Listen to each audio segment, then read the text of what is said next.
some, I think, pretty interesting stories behind the beers, and I'm sure Stu will entertain us for the next. We'll go for about an hour and a half to 2 hours, and we'll probably have an intermission in between. And we've also got Sam from Yeastie Boys here as well, so we'll probably get Sam up as well to have a bit of a chat later on during the actual session. So big thanks to everyone. If you do have any issues at home with regards to not being able to hear or any technical issues, please use the whiteboard or the blackboard on the right-hand side of the GoToMeeting app, and that will be able to be received by Richard, who'll be able to assist you with any sort of technical difficulties. We also encourage you to ask any questions either here in the venue or at home. So if you're at home, again, you can just type those questions in. They'll be received by Tom. Tom's got a mic, and so Tom will be able to relay those questions back to myself and Stu, and then Stu will do his best to answer them for you. And the same thing goes with here, guys. If you do have any questions, feel free to fire them out, and we'll get them answered. So without further ado, I think we'll just introduce Stu. So Stu has come over from New Zealand, obviously. He's here with his family for a few days before he heads off to Adelaide. And he's doing a couple events here at Sydney Craft Beer Week. And a few months ago, when we had the idea of wanting to do a Sydney Craft Beer Week event with sofa sessions, we thought we want the beers to be interesting. We want to get a couple of new beers out to people and here in venue. We've had certain challenges with getting beers out to people at home, but for the most part, everyone at home's got the beers. Unfortunately, there's a couple of people that have missed out because we just weren't able to logistically get them the beers. It's probably one of the big things within the craft beer industry that sometimes you just can't understand exactly why something's happened with logistics. You never really get a right answer. But for the beers that we've got here tonight, something that should have taken about 2 to 3 weeks to get the beers, it's taken us the best part of 6 weeks to get the beers, to get them across the ditch. So having to send them out to places, we've got people in Tasmania and up the coast, and to ship them out, we kind of need at least a week to get them there. So unfortunately, some people have missed out, but we do appreciate those that have participated.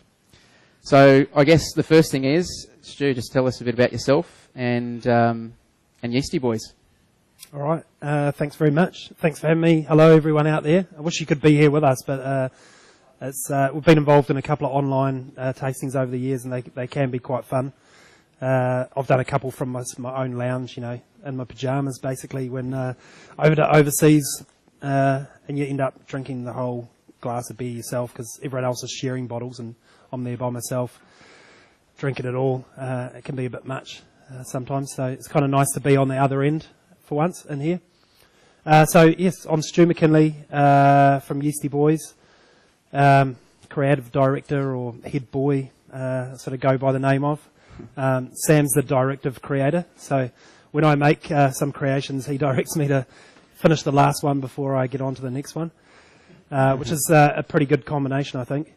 Sam and I met just before university when we were at high school. We went to 2 different high schools in New Zealand, in Wellington, New Zealand, and we met through a mutual friend, played a bit of touch rugby together, and kind of developed a common theme of being interested in beer, and not, in the common way that 18-year-olds generally are, in a way that we were always searching for something new. And there wasn't much around, so the search was kind of pretty hard and quite fruitless for a long time, but we managed to sort of get there in the end. We drank quite a bit together through university, and again, we followed that kind of the dream that a lot of people do, where you sort of sit around and you drink some beers and you say, one day we're going to open a brew pub or a pub or a brewery or something like that. And then you go off and do your own things. And Sam went to the UK, to Auckland first and then to the UK. I stayed in Wellington and I started home brewing. Sam started basing all of his holidays around beer trips. So, he'd go to the Czech Republic and I'd get photos of him, bathing in beer, and then he'd go off to Belgium and he'd be cycling around all the farmhouse breweries and everything there. And we just got to the point where we found out that was the only reason we kept in touch, was to tell each other beer stories. So when he came back to Wellington, came back to New Zealand, to Auckland, I was at the point where I had lots of people turning up to my house. I was thinking they were coming to see me, but they were actually turning up with empty riggers, we call them in New Zealand, McGrowlers you call them here. So I'd answer the door and there'd be hand behind their back, and then I'd notice they had like a 2-litre bottle. They were just coming to fill up with my home brew. Sometimes they wouldn't even stay for a chat, they would just fill up. and that's kind of technically illegal, and it would certainly be illegal if I was trying to take money off them. So I did get to the point where I thought maybe I should actually brew some beer commercially and sell it to them rather than give it away to them, and find out who my real friends are and who the people are that are just coming to pick up some beer. And so we launched Yeastie Boys just by basically, sending Sam an email and saying, I'm going to go and brew some beer at my friend's brewery. Do you want to come, and shall we form a company and kind of make it a boys' weekend away and let the beer pay for it? That's pretty much what happened, and that's 6 years down the track. I'm only 10 weeks now into full-time Yeastie Boys. Before then, we've always had day jobs. Sam's still got a full-time day job, and I've only just made the leap to seeing if we can feed our children and pay the rent and everything from doing this full-time. So very, very exciting times. I think we're probably on the crest of something, fairly big that's going to probably change our lives quite a lot. It certainly changed my bank balance considerably. I know what that's like. But really fun and, hugely exciting. Like the whole of the sort of craft beer world is at the moment, wherever I travel, got the Moondog shirt on and the Eagle Bay hat on. I'm sort of, everywhere I go, I just seem to meet people who are all in the same position. They're freaking out about whether they can pay the bills, but they've got the best job in the world and, kind of living the dream. So if you're at home, we'll get you to get the first beer, which is Yeastie Boys White Noise. That'll be the first beer that we'll taste tonight. Now, Stu did say that if you do have it, maybe give a bit of a roll around, because it does have some yeast sedimentation, or yeast sediment at the bottom of it that will actually sort of add to the flavour and profile of the actual beer. So, yeah, if it pours clear, sort of give the bottle a bit of a shake at the bottom and get something a bit dirty in there. Is that cloudy enough? Yep, that looks good. You might get the bottom.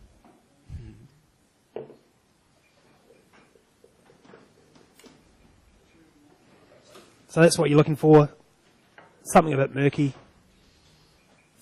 a little bit dirty. It'll throw up a much more aroma if you've got a bit of yeast in there. So tell us a bit about the inspiration behind this beer. So the naming and the recipe and So, well, first of all, it's a departure from our kind of old style labels. So you'll notice immediately like a different logo. And for a long time, I've always thought our logo was kind of a bit static looking. And actually, our old logo, I know Sam will come up or if someone's got it around, but our old logo was actually similar to the Moondog one, just a circle with the Yeastie Boys in the middle. And I always sort of found it a little bit too static for the kind of beers we make. I think our beers are kind of pretty dynamic, and we changed the recipes a lot over the years. We just, always searching for that perfect place, which we never find, but, you're always tweaking things and whatnot. And so we wanted to go with something a bit more dynamic, which we have. We also wanted to get a bit more of a common theme across stuff, because over the years, because it's been part-time, we've just made a label when a beer's come out. And the people at home won't have this, but they are sort of all our old, labels. They just kind of, the first three look the same because we brought them out at the same time. And then Golden Perch, Gunnamatta and Digital, which are, sort of three beers that I consider to have a big future for us, look very different. So we wanted to start to bring back a theme on. So you'll start to see these kind of labels start to come out soon. And hopefully kind of by about mid next year in Australia, you'll see them all in cans as well. So the new labels are all kind of designed to be on cans. We're going to go probably to 100% can-based beer from next year. And what's the big push with going via cans as opposed to bottles? Cans, there's nothing bad about them really, except for the fact that people think cheap beer comes in them. Other than that, they're better for the beer. They keep oxygen out. They keep light out. They're much lighter. They're smaller to ship. We can get about 2/3 more on a pallet. They're awesome to crush after you've drunk one. So much better and safer to crush a can of beer than it is to smash a bottle. So that's fun. It's great for pubs and whatnot as well, because they've less waste. You can fit 10 times the amount of cans into what your bottle bins are going to be.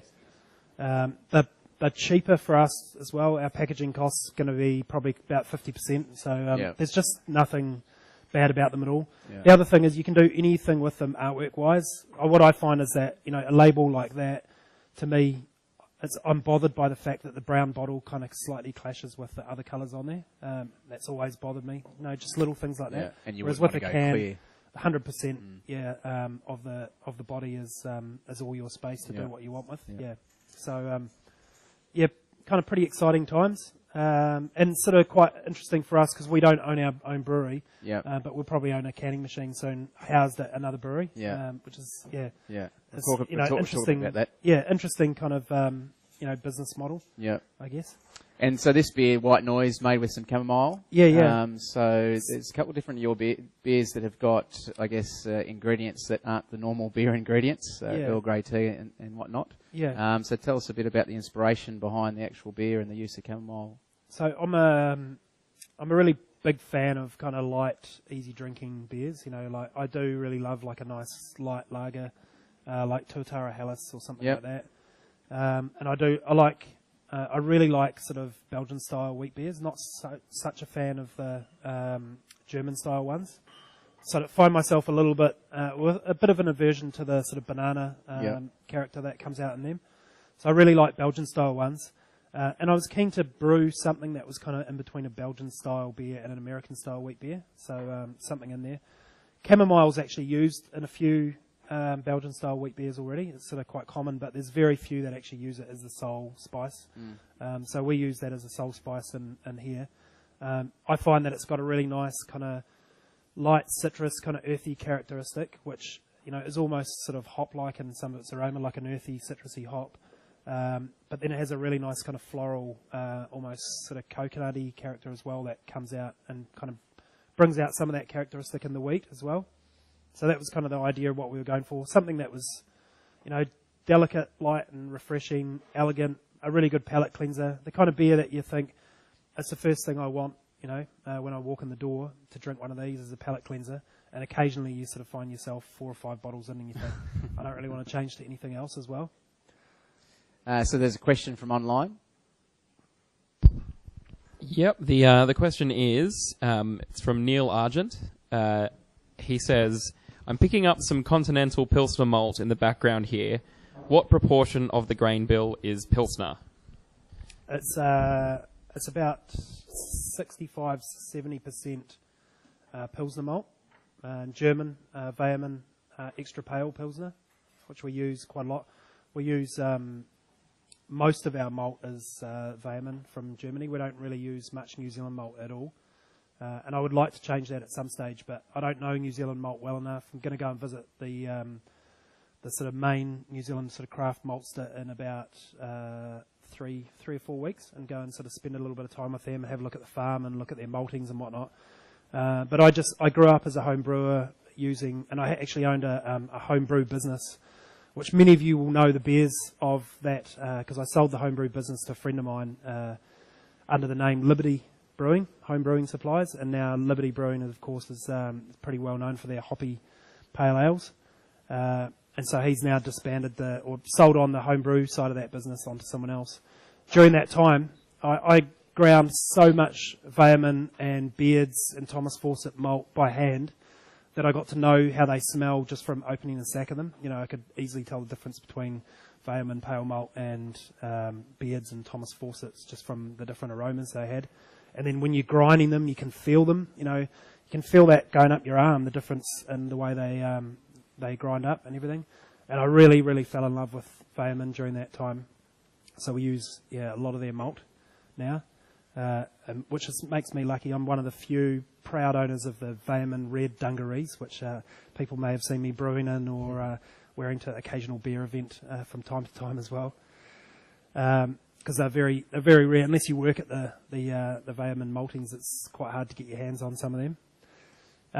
So yes, like 65 to 70%, and then we use their pale wheat malt as well, and that's a 50-50 proportion across the rest with rolled oats as well.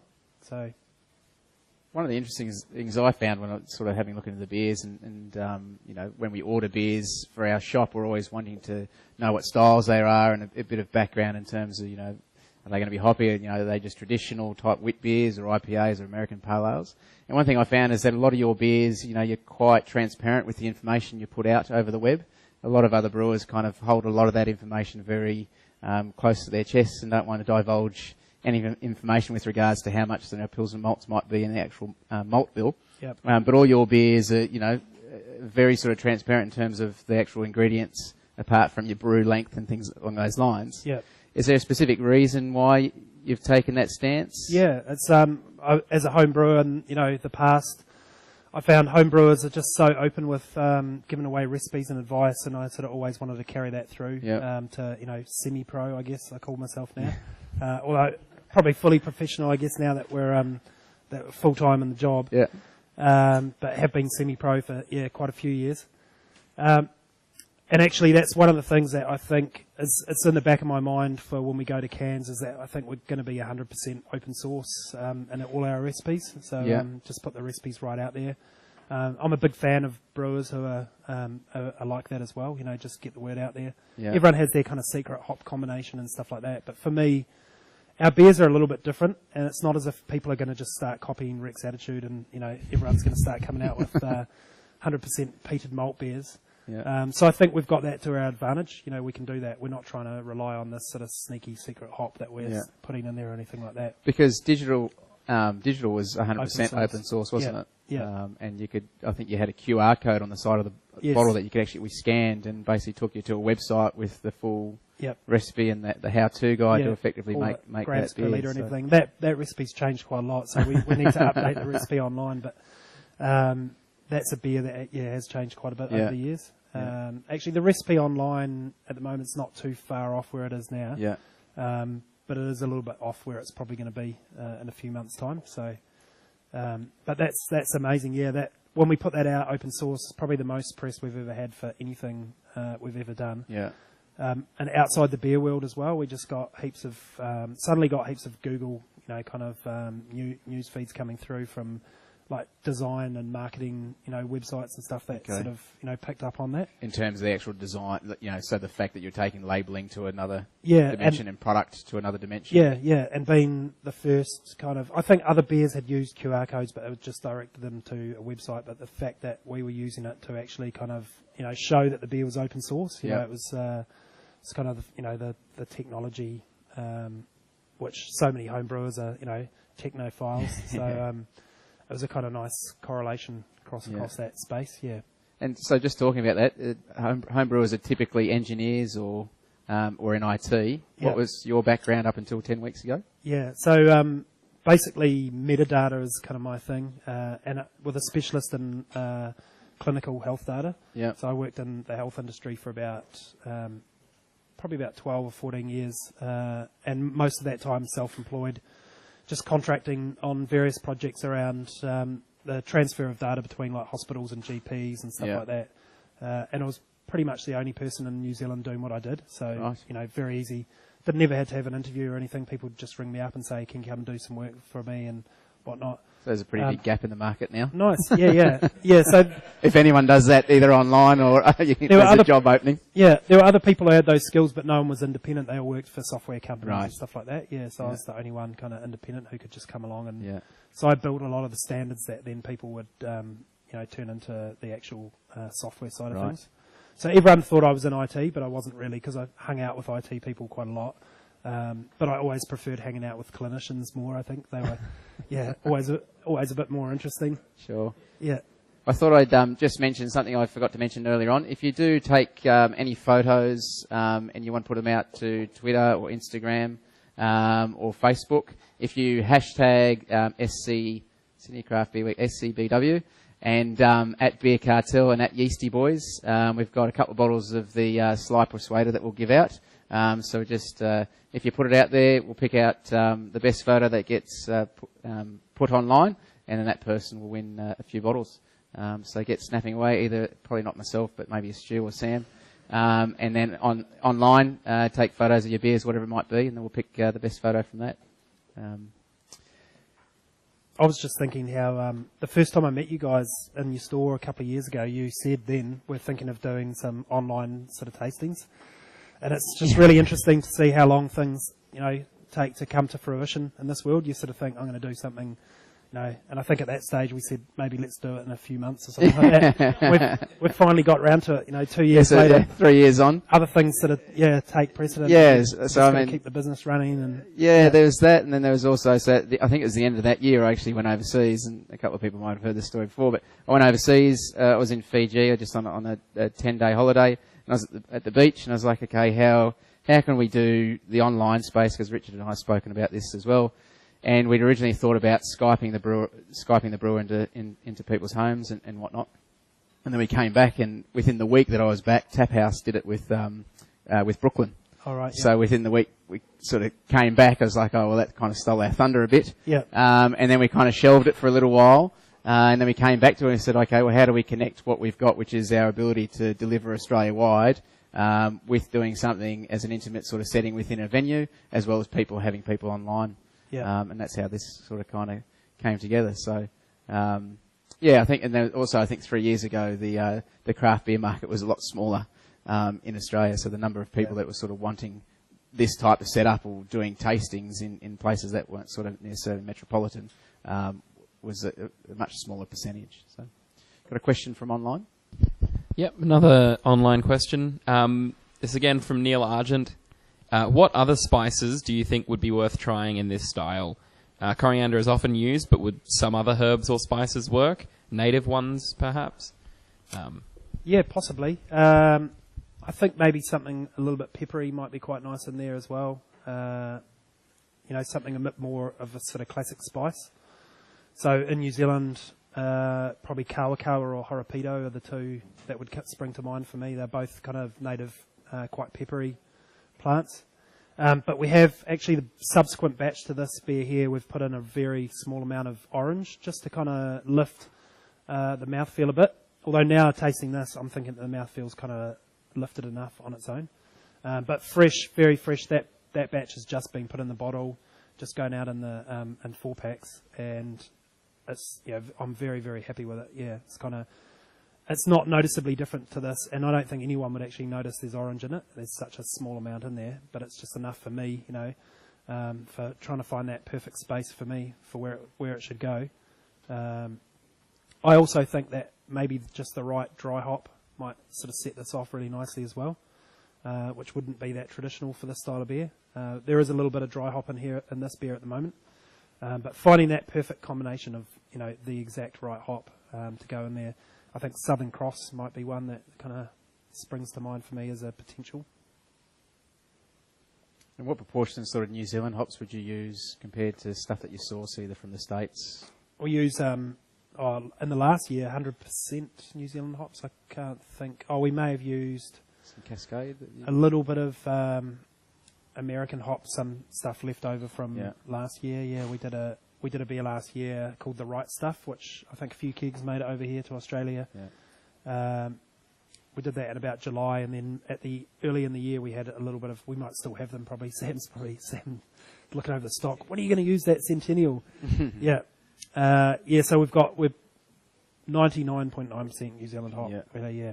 Yeah. And is that because of a preference to support local growers, or is that a preference for hop styles, or how they lend themselves to the beers that you want to make? Again, it's kind of like what I grew up with as a home brewer. I got to know New Zealand hops and got to love them, and I love their kind of difficult teenage daughter sort of style personality. They're quite a bit trickier than American hops to use, I think, because they're a bit edgier. They're a bit more. They've got lots of spice going on, the big tropical characteristics. Then they can get a little bit of a sulphury thing going on if they're picked a little bit early and stuff like that. Sometimes they need a little bit of age for the fruitiness to come out. Whereas American hops just seem, awesome to me all the time whenever I taste beers with them and whenever I open a bag and smell them. But I quite like that challenge a little bit. Yeah.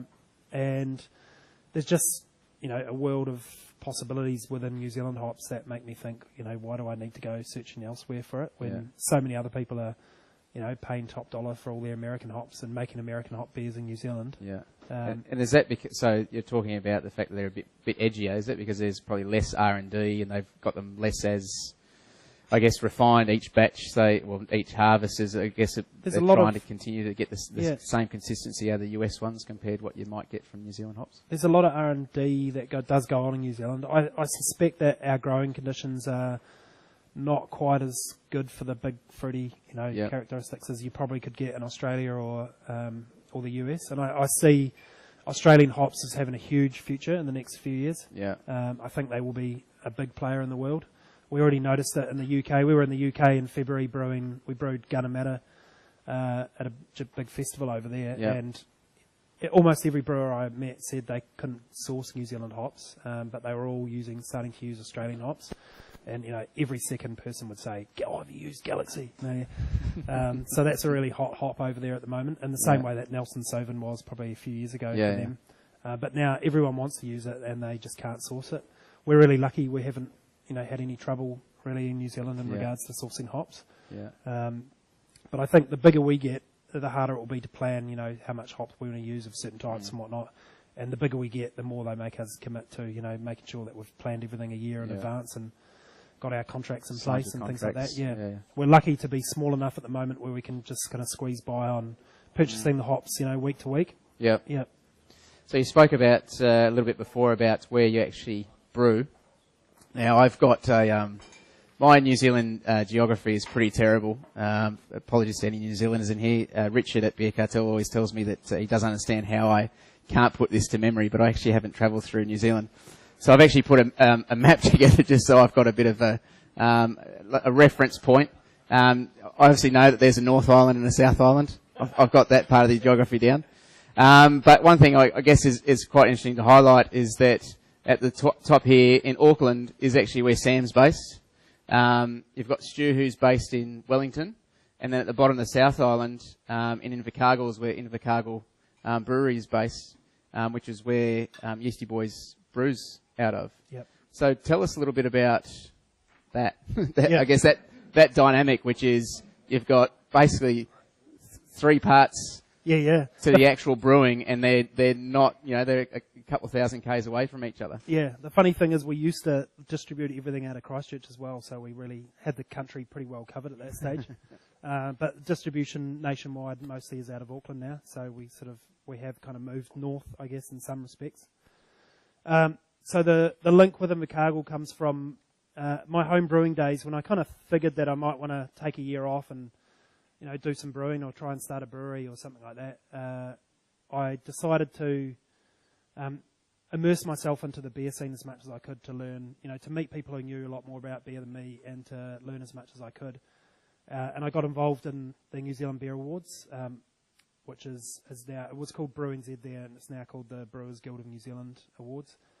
I started off as a steward there and then kind of became the chief scorer and then became the head steward. And during that time, I formed a relationship with Steve Nelly from Invercargill Brewery, who had come up to steward in those things so that he could taste all the best beers in New Zealand and the best beers in the world that were being sent into those awards so that he could try and benchmark his own beer against them.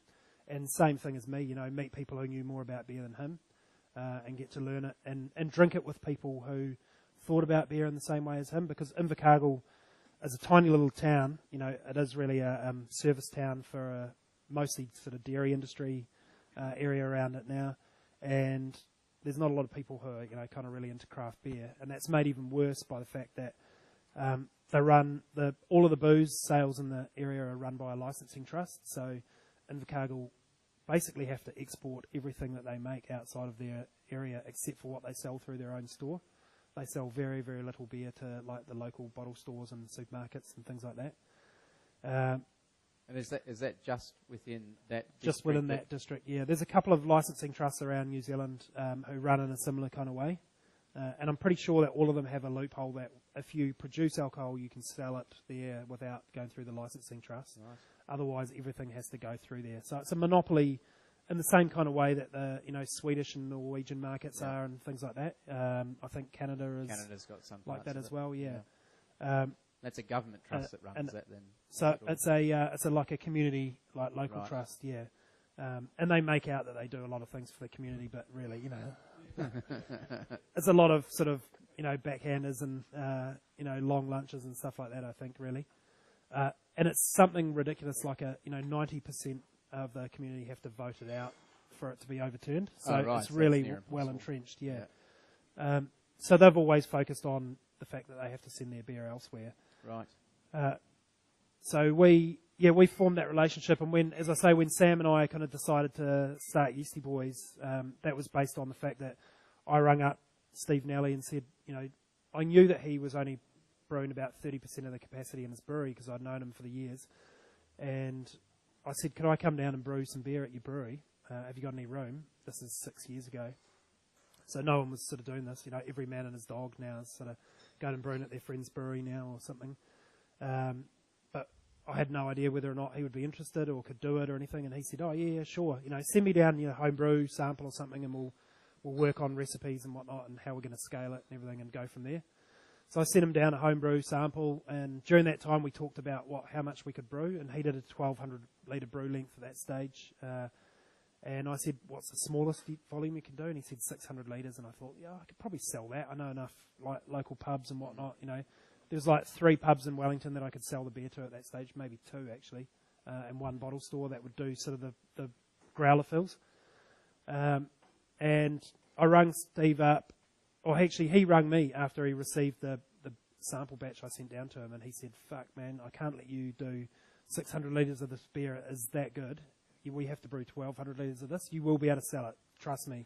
Don't worry about it. It's an interesting beer. So that beer was Pot Kettle Black, which is now the beer that we've produced the most of.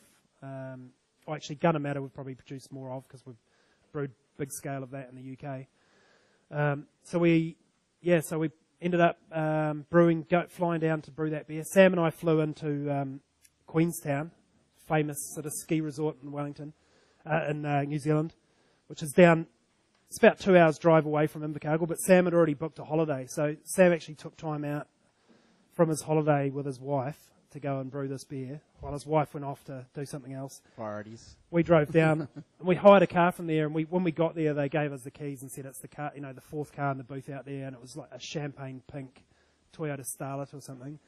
And so we had to drive into this sort of hardcore manly town of Invercargill. A couple of, city boys in a champagne pink Starlet.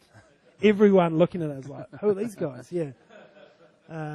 Me stepping out in my sort of colourful pants and, certainly getting a few looks. People, I think, they thought we were Swedish tourists or something. And we went down and brewed some beer, and really it was just it was a way to fund a weekend away together, hanging out with our friend Steve at Invercargill Brewery. We got back, sold all the beer very, very easily, and it kind of went, gangbusters. People wanted more and more of it. And we decided when we brewed it that we'd go back in 3 months and brew another one, and then we went back in 3 months and brewed another one. So the first year we actually only brewed 4 beers. Yep.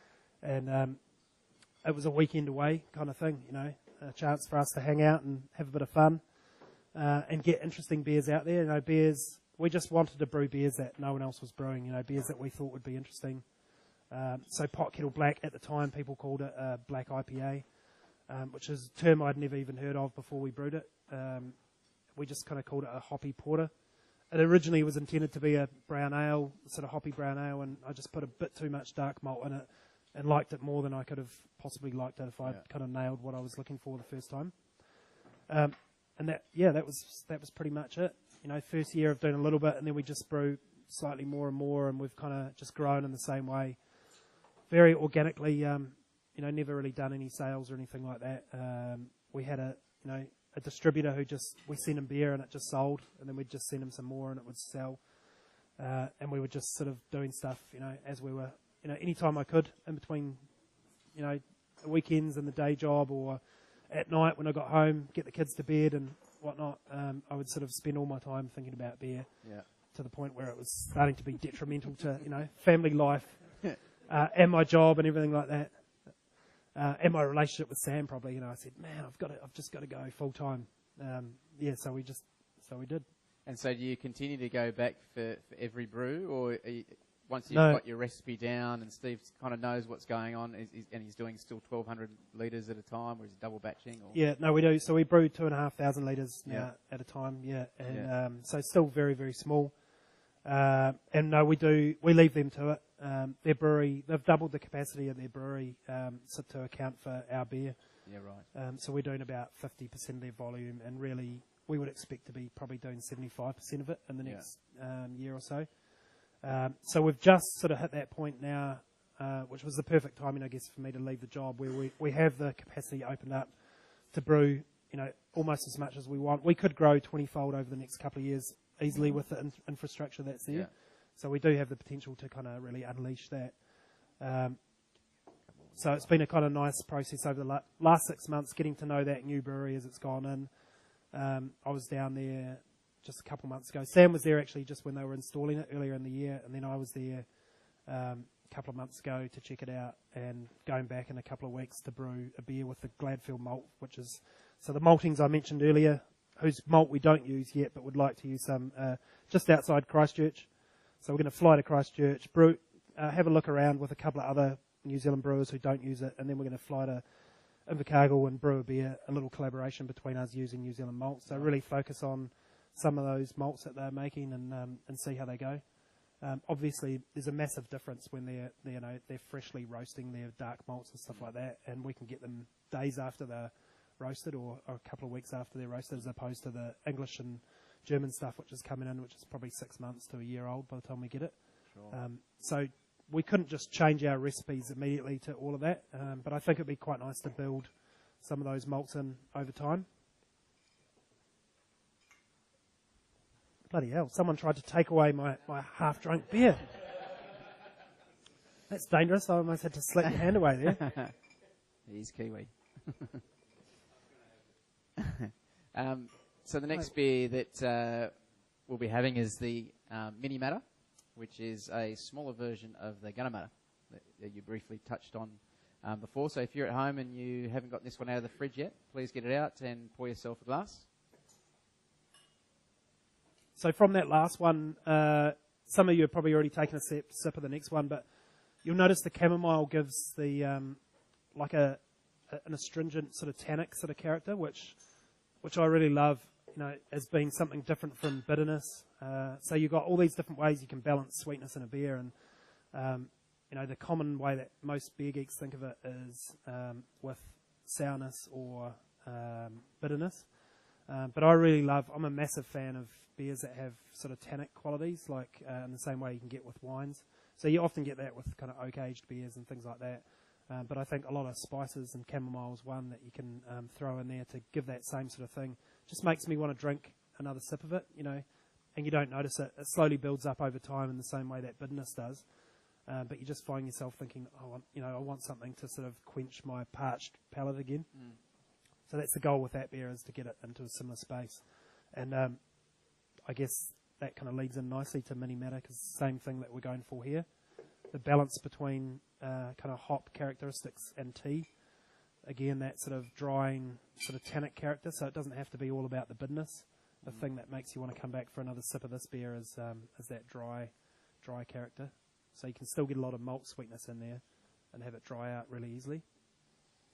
So the Minimatta is, it's classified as a session beer or session ale. Is that a category within session beer? The World Beer Cup has a session beer category, but this wouldn't fit into it because it's got the tea in it. Right. So we have to hit it in the herb and spice beer. Yeah. Yeah. It's basically very much inspired by English bitters. So 4%. Nice bit of malt character in there. Inspired by English bitters, but using all German malt, New Zealand hops. A tea blend by a New Zealand tea company. And an American yeast. So inspired by, but completely different from. Yeah. So tell us a bit about the story. So with Gunnermatta, you got together with a local tea merchant. Yep. That then made a specialty blend of the Earl Grey tea to then be used in the actual. No, it was one of their classic blends that they did already. They already did about they do about 4 different Earl Grey teas already, and I mean the whole idea about Gunnermatta was. For a few years, I've been trying to play around with a coffee beer that was going to be different from all the coffee beers, because I find like brown ales and imperial stouts, coffee beers just kind of a bit boring for me, because you can get all of those characteristics that are in there from the coffee you can get from malt anyway. And I never quite got what people are going for in there, other than the fact that, you know, coffee's cool and everyone wants the coffee. So you put some coffee in your beer.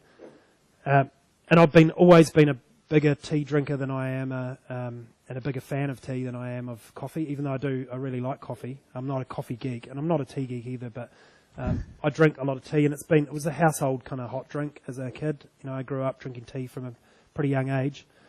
And I also found, when I first started home brewing, I brewed a lot of sort of English-style bitters, and I had hand pumps at home, so I drank a lot of my beer through hand pump. And I brewed classic English bitters, you know, with all English malt, English yeast, and like Goldings and Fuggles hops and things like that. And to me, they always had this kind of tea-like characteristic, because tea has a kind of leafy aroma, you know, leafy, sometimes a bit herbal. You can get sort of citrus characteristics and whatnot. And then also it has that big malty taste that you get, especially if you let a tea cool down a bit. You get this beautiful malty characteristic. So I found these English bitters I was drinking at home had a tea-like character, and I thought, oh, I like this because it's kind of reminds me of tea. And especially when you dry hop with English hops, they can get a little bit of that same sort of characteristic that you're getting from the tea here.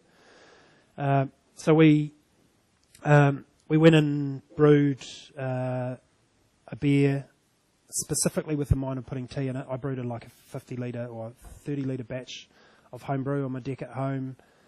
It was probably might be the last homebrew I've actually done at home. I've done a couple of other homebrews with other people since then, but it might be the last one I did.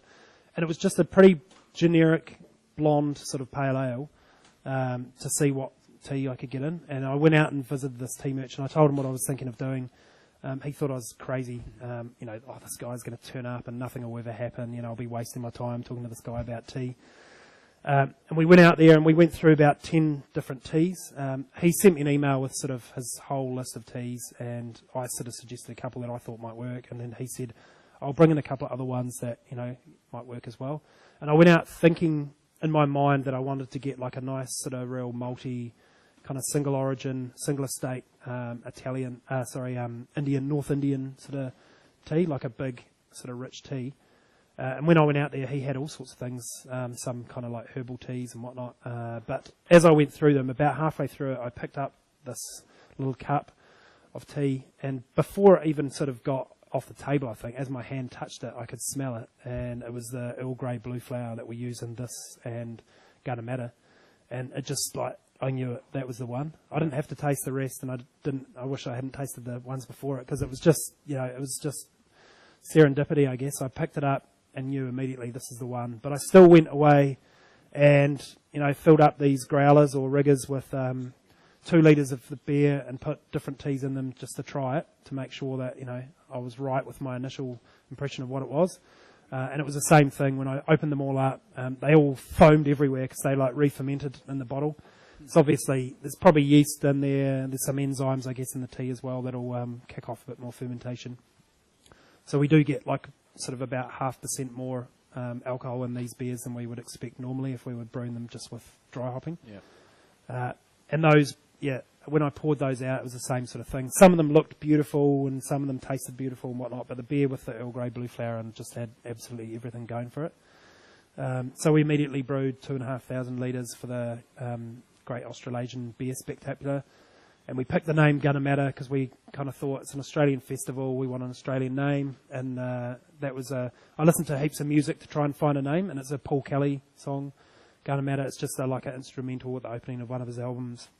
And it's a surf rock sort of, you know, twangy guitar with a nice, sort of sounds like The Shadows or something like that. And then it's got a nice kind of surf sound in the background that I've kind of just melded in there, which just sounds really good. And it made me think, you know, that's perfect for me. I can remember camping with friends, you know, as a late teen or early 20s, you know, with beers and cups of tea and surfboards and, and it's, So lots of people think it's named after Minimatta Bay in Sydney here, or just down the road, but no, it's Mornington Peninsula down in Victoria.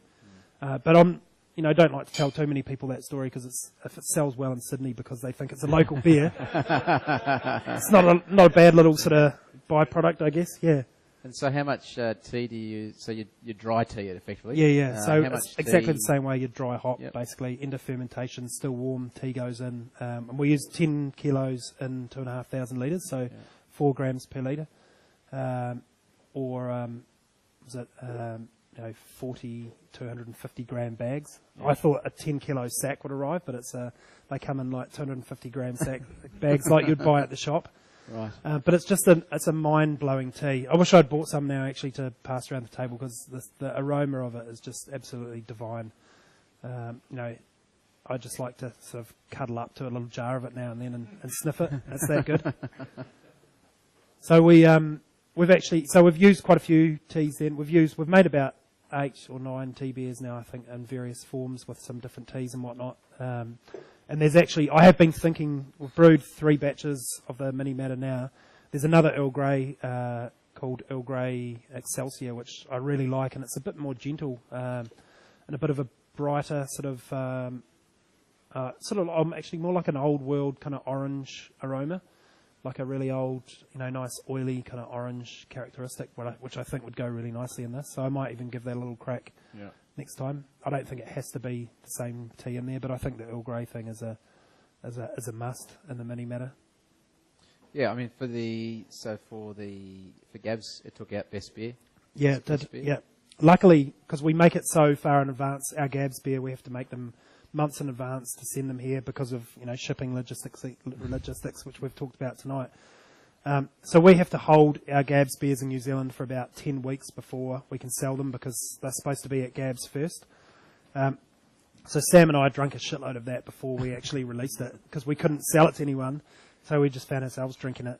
And we liked it so much ourselves that we had actually brewed another batch before Gabs, just thinking we'd only kept back about 10 kegs for New Zealand or something, and we thought, shit, we better do another batch because people have been whinging that they can't get it and whatnot. And then when it won that, we just sold out of that second batch immediately, and we sort of have always struggled to keep up a little bit. We're actually out of it now, packaging some later this week, but we've run out of it a few times. It's very popular. It seems really popular in Asia too. We've sent some to Japan and Hong Kong, just about to send some to China as well. Just seems to be really well received there. And so so you've got obviously New Zealand market, the Australian market, you're now getting into Asian markets as well. Yep.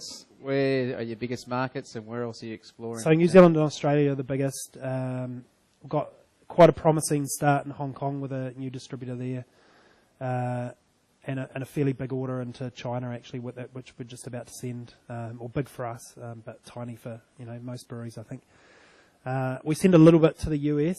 We're a little bit averse to that because the US beer scene is so awesome anyway, and our beer is twice the price, and also it's hard work because we have to do different labels and everything like that. So it's kind of nice. That means we can go to the US on a beer holiday, on the business, I guess. But it's not. It's not a place that we're that focused on for the future. But we are just thinking of. We brewed Gunnamatta. We brewed more Gunnamatta in one day at Adnams Brewery in England earlier this year than we've brewed in an entire year in New Zealand, just recently. And during that trip, we specifically sort of had a little look around for potential places we could brew in the UK to brew for Europe. So there's a potential that we may go over and start brewing our beer there as well. So, probably brew Inverness. Invercargill, and then somewhere in Scotland, sort of the arse end of the world on both sides. And then pretty much the same weather though. Reach out the tentacles from there. Good brewing weather because there's not much else to do but brew beer. That's a little bit of a potential plan at the moment. So if you start heading down that route, so you've talked a bit about contract brewing. Yep. You then see yourselves as contract or gypsy brewers if you start doing... I've always called myself a contract brewer. I'm not really... The gypsy thing doesn't kind of work that well for me mostly because we've always used Invercargill and we consider it our brewery, although it's owned by someone else. Most of the beer produced there is our beer. We're very close with them, they're partners of ours rather than, just a facility that brews our beer. We're really interested in making them... the world-class contract brewing facility in New Zealand, and I think that there's a good space for that, and I think there should be a couple of good contract breweries in New Zealand, I think, who are really dedicated to brewing other people's beers, because it's a business, totally all in itself, and we would want a place that was cares as much about the beer as we do, and that's what they do at Invercargill. They make their own beer there as well, which is probably only about 30% of what they do all up. But they really care as much about our beer as they do about their own beer, which is really, really important to us. We've kind of toyed with the idea of, we've definitely not gone, right down the track, but toyed with the idea of brewing beer in Australia. And, places that I've kind of been referred to or thought about, looking at or anything just put me off because they're just giant breweries, pumping out millions of litres of bland beer that 100% of it gets sold to Woolworths. So it's not really, it's not what we're in it for. Yeah. We're not in this. I mean, we obviously we want to be commercial and we want to make money out of it, but most of all, I just want to be involved in beer, for the rest of my life. And for that, you have to be involved with people who are as passionate as you are and who love to drink beer as much as you do, and who love everything they make in their brewery. Yeah. What's the perception in New Zealand around contract brewing? Because in Australia, it can have some quite negative connotations. So a couple of years ago, there's a lot of write-ups about who was contract brewing, and then the reality that a lot of the contract brewers were kind of not ever telling anyone that they were contract brewing. They were creating a brand and putting it out to market, and it would just be like a PO box, not a PO box, but effectively just an address, which actually wouldn't be a brewery if you ever went and tried visiting it. And then they make a big story behind it saying this is, we source it from here and we do this. And but the reality is they were coming up with a recipe, a marketing plan, and putting it out to market. So in Australia, it has had some negative sort of perceptions around it. What's it like in New Zealand? It's it's not even an issue in New Zealand, as far as I know. I've never really heard anyone talking about it. In the New Zealand beer scene, it's kind of good beer is good beer, no matter who makes it. And I think probably because we've always been really open about it from day one. And I mean, everyone who knows me knows that I'm a brewer. I'm not brewing day in, day out, but I am a brewer, and it's it's the first thing I think about before I even think about my wife and kids in the morning. When I wake up, it's beer, and it's totally in my veins. And if we opened our own brewery, I wouldn't be the brewer there either. I'd have to be employing someone else because I'm the one who's going to drive the business forward, and you can't be stuck in a brewery brewing beer day in, day out and drive the business forward and make it viable commercially. So, as well as us, there is 8 Wired, Epic, some of the biggest names coming out of New Zealand are contract brewers, and that's, a lot of that is based on the fact that the New Zealand market is so small that your best opportunity to make interesting, really characterful, flavourful beers is to, not invest your money in buying lots of stainless steel, but to find a really good place to brew it for you or to go to and brew it yourself, and invest all your money in actually making the beer and getting the beer out there to market. So, I think because the quality of contract brewed beer has been so good and so interesting and diverse, it's just been really easily accepted from day one. Yeah. And I see it changing here considerably in Australia as well, because a few years ago you got your Snowy Mountains and your McLaren Vale and stuff like that. Whereas now, contract brewers who are coming through, you've got, your doctor's orders, and, I think there was like a beer event this week with 10 Sydney gypsy brewers or something, which is... Was it the Rocks, was it? Yeah, which is an awesome, to me it's an awesome sign. It means breweries are being used and people are making beer who want to make beer, and consumers, best of all, are getting a massive wide variety of choice. Yeah. So that's... as I say, it's the beer in the glass and in the bottle and in the can that in the end that's the only thing that really matters to me. Oh, and the people, of course, you find that people who do that kind of thing are generally all pretty cool guys. People who are making really interesting beers. 1 in 10 of them probably, you don't want to be mates with, or you don't want to bring home for dinner with your family. But mostly it's a very, very cool, sort of very open and welcoming community. What would you say is the biggest differences between the Australian craft beer scene and the New Zealand craft beer scene? Positive or negative? I would say I think our quality of bottled beer is probably a bit better than Australia. But in saying that, I think Australia's coming a long way. I think there's a lot of people who weren't investing in good bottling facilities, and now you're starting to see that. And I think a lot better bottled products coming out. People are just being more professional. I've always said New Zealand's a couple of years ahead, and the fact that it was just open to, I think being open to the contract brewing thing meant that we probably had more interesting beers very quickly as opposed to Australia, who people were probably scared to contract brew a few years ago. And then the people who set up a brewery and have to produce, 1 million litres a year just to pay all the bills, you've got to make, a culture, a lager. Is that from simply licensing?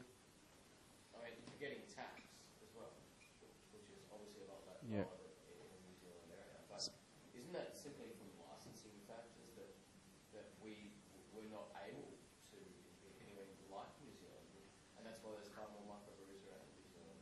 Could be. I don't know the question. So the question was whether or not licensing impacted the reality of brewers in Australia being able to become more viable. You've got to compete against the big dogs all around the place, whereas New Zealand have that ability. I think licensing plays a little bit into it. So, and I think part of that is, and I've heard it time and again from new breweries starting up, and the councils don't know what's going on. They don't know how to, what's a DA approval that you've got to put in for a brewery. How does it all sort of kind of happen?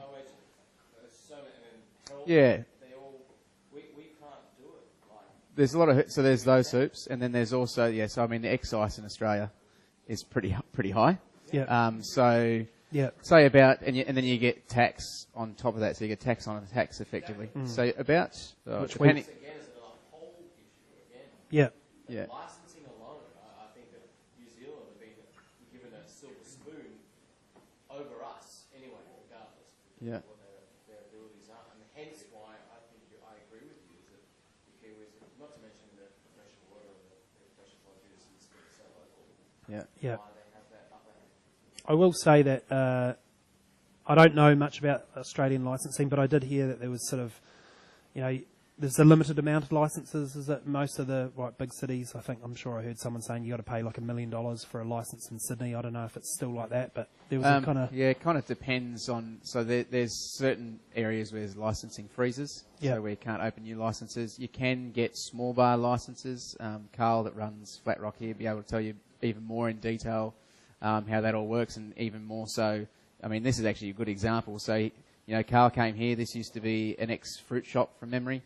He wanted to put a 200-litre brew system downstairs, and he was kind of met with resistance within council, which was, okay, well, you can't brew every day. You can only brew on these days because you're going to stink out the whole place. Yeah. So there's kind of education around it that's not necessarily true, and brewing smells awesome anyway. Yeah. So there's no reason why there should be any aversion to it. Yeah. Exactly.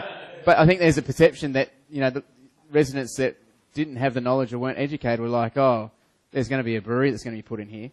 We don't want, big industrial type stuff going on, and not realising, that a big brewery is 100,000 litre tanks as opposed to a 200 litre tank that does 4 kegs. Yeah. And it would put out less smell than the average kitchen for sure. Yeah.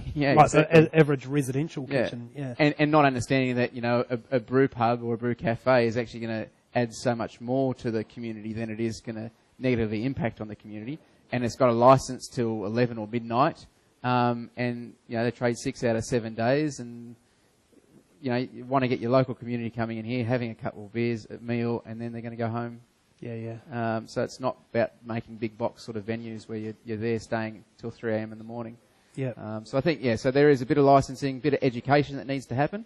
And so again, the whole thing as more and more people get into the industry, whether it be from the bottle shop, from the brewery perspective, or even from distribution and wholesaling, there'll be more people in the market that are educated that it's, the craft beer industry isn't about, creating tens of millions of litres of the one beer and selling it as cheap as possible and flooding the market with cheap stuff. It's actually high quality and sometimes relatively expensive produce. Good one to think that we don't have issues with licensing in New Zealand. We do. Obviously not to the extent that's here. Yeah. I think it's a challenge anywhere. Yeah. For the modern society. Yeah. Anything alcohol related is Yeah. easily ramped up with the Yeah. So for those at home, Sam was just mentioning that there are some licensing issues in New Zealand. Not to think that there are none at all. Yeah. So we might just take a little break now for a few minutes. So if, For those at home, there was a few thank gods around the room there. so if you need to use the restrooms or whatnot, please do so now, and then we'll come back and have the next couple of beers. So we're just going to kick off again. I'm now at the back of the room, and I've done the old switcheroo with Sam. Or you've just grown a lot of facial hair in the space of 2 minutes. Yeah, which would be the fastest growing beard, I think. So we're just going to kick it off into the second half of the evening. So we've got another 2 beers to go. And I thought it'd just be interesting.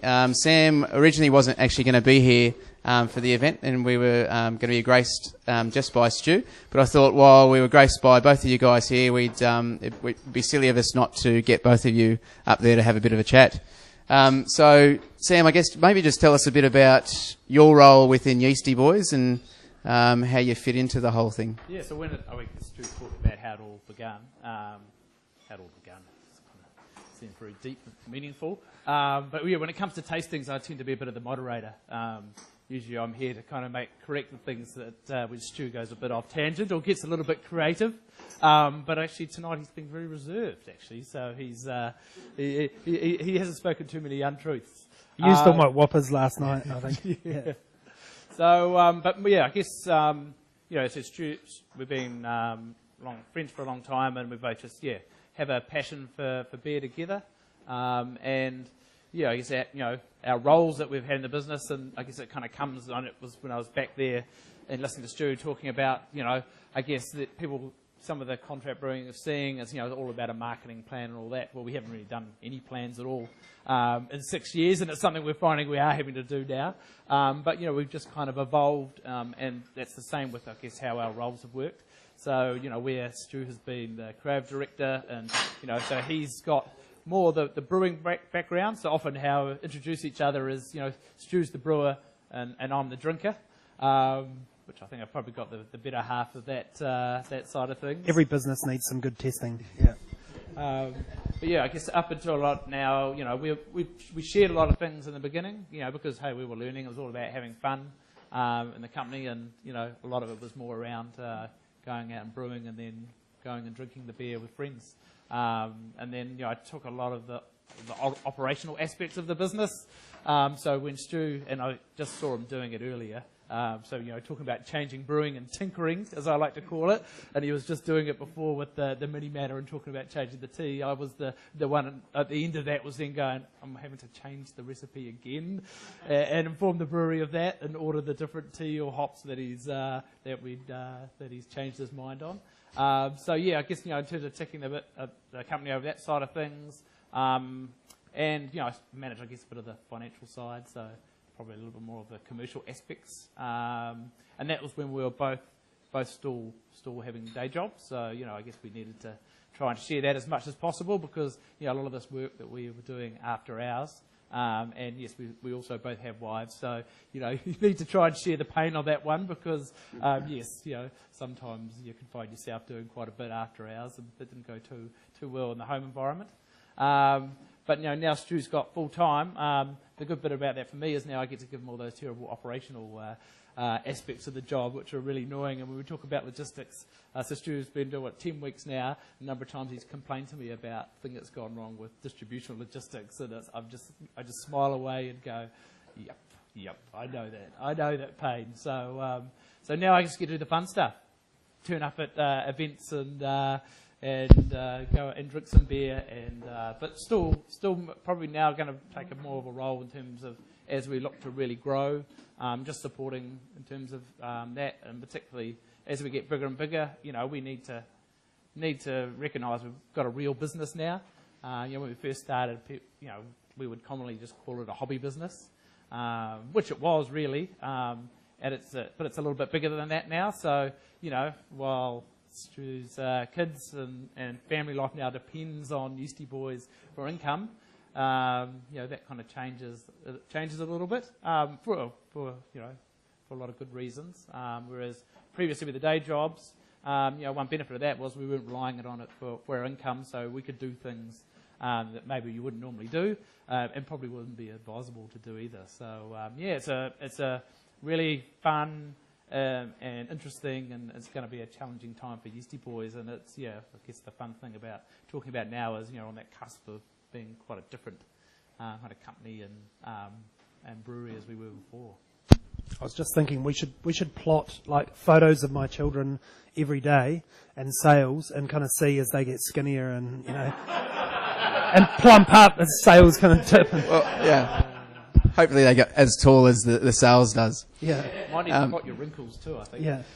For those at home, if you haven't seen through the camera, but we're on to the Pot Kettle Black. So this is the hoppy porter or black IPA, depending on how you'd like to term it, or the Cascadian dark ale, or if you'd like to call it that as well. Yeah. So if you guys could just tell us a bit about, we spoke briefly about it. This is probably the beer that you brewed most of if it hadn't been for the Minimatta being brewed in the UK.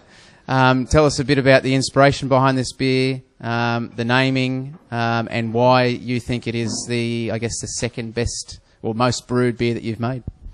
Well, the first thing I'll say is that, whenever you go to tastings in different places, when you're not bringing the beer along, you're always thinking, shit, I hope batch such and such doesn't come out, or something like that, or hope it's not like a year-old bottle or something like that. That's unless it's the right kind of year-old bottle. But then as this one came out and it got put down, I thought, damn it, it's lot 28. Yeah. So this is a classic story of the problems of contract brewing, and you could possibly, you'd have this problem anyway if you weren't, hovering over every move that was made in your own brewery anyway. But it was a batch of Pot Kettle Black got sent up to me. They get sent up to us, to like sample every time just as they're about to be packaged. And one came up and I was like, shit, that tastes a bit different. It's got a really different sort of toasty malt character in there. And I rang up Steve at Invercargill Brewery and he said, oh yeah, we ran out of Cara Munich Type 2 or something, so we chucked some brown malt in instead. And if, there's home brewers out there, it's a completely different type of malt. So it's kind of turned it from an American style porter or a hoppy porter, as I would normally call it, into the grain bill of a classic kind of English porter now. It's got a real sort of brown malt characteristic in there. Still a really nice beer, but it's there's probably a few confused Pot Kettle Black, hardcore drinkers who have picked it up over the last, month or so. Thankfully, I think a lot of that beer got exported. So, the locals who complain and say, shit, Pot Kettle Black, it's tasting very different today. I actually have had a couple of people who said, I tried one at Rogue and Vagabond the other day, and it's it's got a different toasty character. And I say, good man, you're a good quality assurance man for me. The kind of people you like to sort of, have in your ear. So first beer we ever made, Pot Kettle Black, 6 years ago. So it was, the beer that launched sort of who we are, I guess, today. As I said a little bit earlier, it was originally designed to be kind of like an American style brown ale and just put a little bit more kind of chocolate malt in there than I probably should have. A little bit exuberant with the, getting in some of the dark malts in there, which I really like. And the resulting beer, this is as a home brew, 50 litre batch, was so much better than I could have ever, thought. I brewed it again once more as a home brewer, and that second batch I think Sam tasted, and that was right about the time when I was thinking, we should do this commercially, have a brew a 1,200 litre batch or a 600 litre batch as it was going to be at that stage. One taste was enough. And Sam, that night actually we had a party where the people sort of beaming in, you can't see it, but the tables here are, about 3 metres long or so, and Sam sat at the end of this table at this party we had. We had a similar table, it was a bit longer actually, it was probably almost twice as long. In our lounge we had this big table with about 30 friends there. Sam sat at one end of it with a hand pump of this within reaching distance of him, and he never moved from that end of that table the whole night. He just sat there, and guarding it. There was a full strength one on and one tap and a half strength one, which I just actually put into another fermenter and watered it down 50-50. So sort of 3.5 or 3% beer, which was really very, very tasty, especially on the hand pump, drinking it sort of cellar temperature. And that was, he was won over, I guess. I romanced him with a hand pump and probably about 10 pints of 6% beer. So you talked a bit about, I guess, the change in flavour profile that you've witnessed in this beer. Tell us a bit about some nightmares that you've had within breweries where you may have had to dump beer or get rid of beer because they weren't up to the quality or up to scratch of what you wanted to be producing and selling. Yeah, so we've had to set beer aside a couple of times and make new labels. Where the wrong yeast was pitched into a beer or something like that, and that was especially tricky for us early on because we were very enthusiastic with using lots of different yeasts. And I think in the first 20 beers we made, we used about 15 different yeasts. So we really were playing around a lot, and we did a couple of beers where we used 2 different yeasts on the same beer. Doing a double batch and just splitting it into 2 different fermenters and fermenting them side by side. But we had one beer. We got a beer called Hudawar, which is like a strong red ale, hoppy red ale, and a Belgian Vit beer yeast was accidentally chucked into that by a brewer who was probably a little bit bleary-eyed in the morning, and that came out, and Steve at Invercargill tasted it in the fermenter and said, "Shit, we've got a little bit of an issue here. I'm going to send up a sample for you and see what you think." And I tasted it and I thought, wow, this is great. It's a really good beer. We certainly can't package it as, what it says on the label. So we just got them to bottle it, put it aside, and we released it under a different name. We called it Red Rackham. I'd been reading a lot of Tintin books for the kids at that stage. And so we called it, it sort of had a bit of a Belgian, characteristic to it. And so, sort of came up with that. And it'd be one of the beers that, you get the people, when are you going to make that Red Rackham again? Yeah. We wouldn't know how to if we could. If we tried, really. Yeah. We need to get a tired old sort of beer yeast and chuck that in there.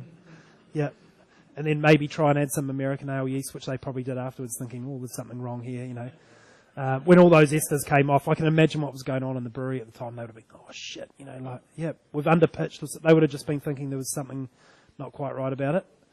But in the end, it was actually right. It was nicely fermented and everything. It was just completely the wrong yeast.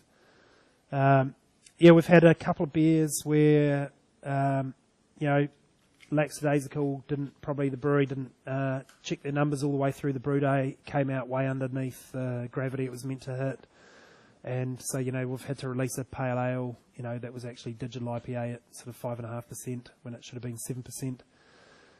But not too much, really. I mean, the beers, I've been very, very happy with the quality of the Invercargill brewery over the years.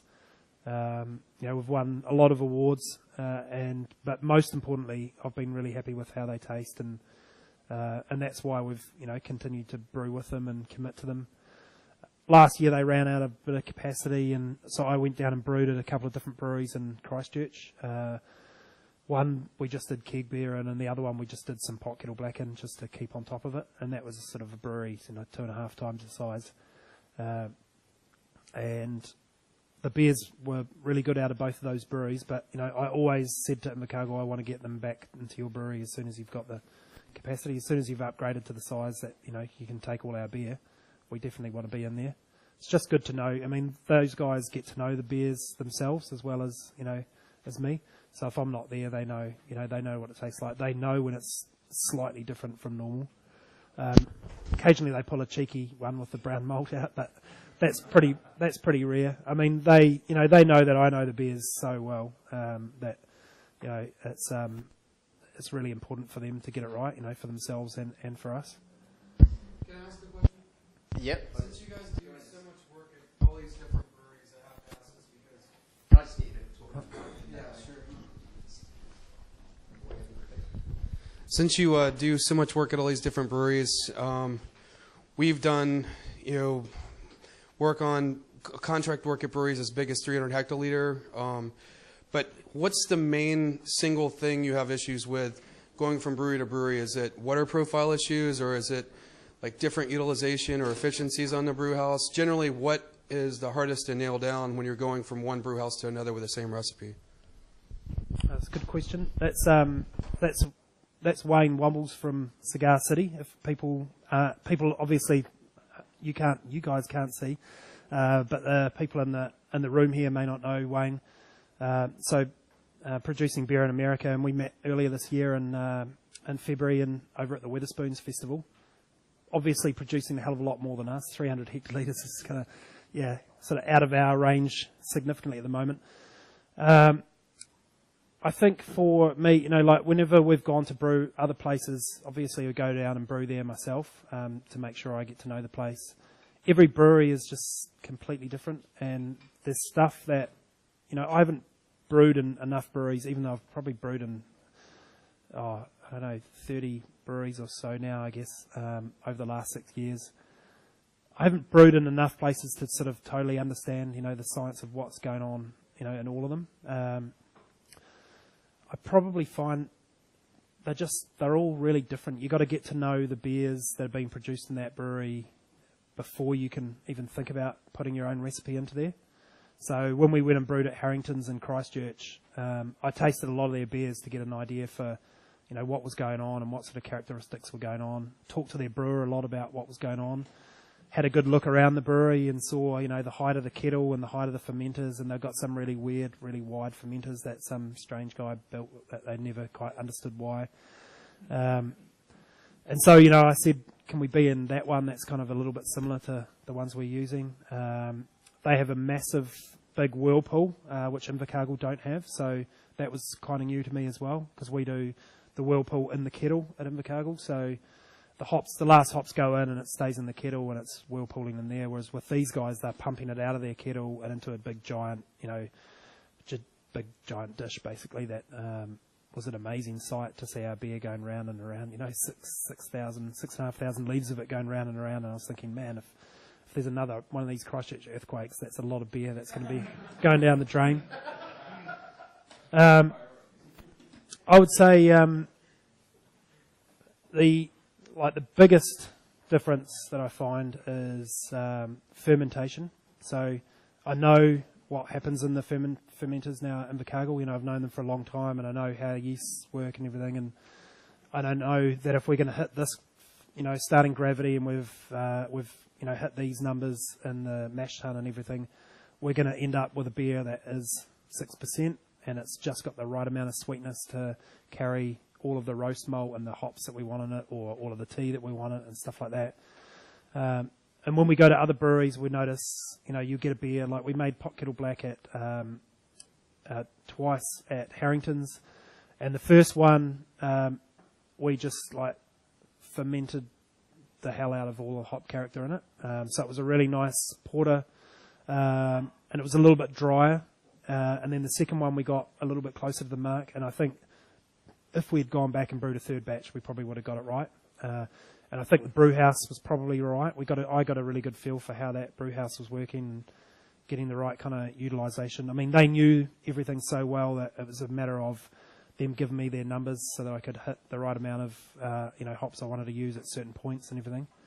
But it's that, a different size fermenter, different widths, different heights, different amount of air space in there, head space in there, is really, really going to change the beer the most, even if you use the same yeast and you try your hardest to hit all the same temperatures and everything like that.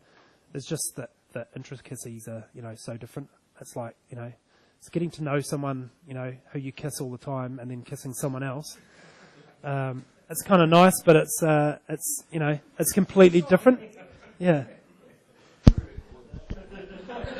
Now this is going to sound a bit odd that you said that, but that's that bit where you don't choose a brewery, you choose a brewer. Yeah. Because that's about the brewing, not about the other thing you said. But yeah, they understand. They understand how the brew works, and so I guess the benefit, one of the benefits of contract brewing is that with Steve brewing them, we got the third Yeastie Boy in a way, and that he has so influences our beer and what we're doing. And how he knows the brewery works, and I guess that's a challenge we've got this year, because I think Stu said before, they've put in a whole new kit and expanded, and there's a learning process for him and for us now in terms of what that means for our beers, and certainly will require some more adjusting of recipes, so Stu will be in his element, to try and get that to where we want them again. I'm also one of the best kind of presentations I ever saw on beer was a guy called Andrew Dixon from the Muscle Inn I don't know if people here have heard of the Muscle Inn, but it's a really well-known brew pub in New Zealand that's in this idyllic place called Golden Bay. It's really hard to get to. Like, Nelson's a small town, and then you got to drive like 2.5 hours from Nelson to get to this tiny little place. And they've had like famous bands from all around the world go and play there, and people travel there just to, all that way just to drink their beer because it's an awesome brew pub. And Andrew's just got the best philosophy ever about beer that I've ever come across. And with beer and food and everything, he's the same. He always says, it doesn't matter that the beer's a little bit different from time to time because the ingredients are different, they're aging over the year and everything.